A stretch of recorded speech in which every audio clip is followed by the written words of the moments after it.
परवा धुळे शिक्षणाधिकारी प्राथमिक श्रीमती किरण कुवर यांच्या बदलीचा आदेश आम्हाला संध्याकाळी पाहायला मिळाला। त्यांची जी बदली आहे ती बीड येथे योजना म्हणून शिक्षणाधिकारी योजनेत यांची बदली येथे झाली।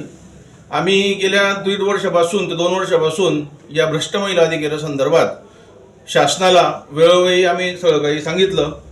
तसेच धुळे जिल्हा परिषदेचे सीओ आहेत यांना देखील आम्ही वेळोवेळी यांना निदर्शनात गोष्टी आणून दिल्या। त्या महिलेवरती गुन्हे दाखल असताना तिने बनावट पद्धतीने इथे तिची नियुक्ती दाखवली। ही नियुक्ती इथे असताना तिने बनावट पद्धतीने इथे खूप सारे लोकांचे इथे अनधिकृत कामं केले। अक्षरशः तिने गोरगरीब शेतकरी कष्टकरी मेहनती या सगळ्या लोकांना तिने खूप लोबाडलं। जे मोठमोठे संस्थाचालक आहेत, गोरगरीब शिक्षकेतर कर्मचारी आहेत, त्यांना देखील तिने खूप चांगल्या पद्धतीने लुबाडून घेतलं, अतिशय होळपळून घेतलं तिने।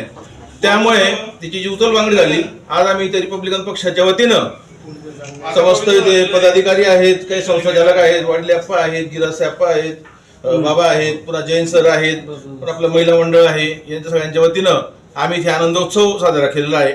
आम्ही इथे गोमूत्र शिंपडून गंगाजल शिंपडून हे शिक्षणाधिकारी कार्यालय जे आहे, जिल्हा परिषद जे आहे, याला आम्ही आज पवित्र करतो आहे।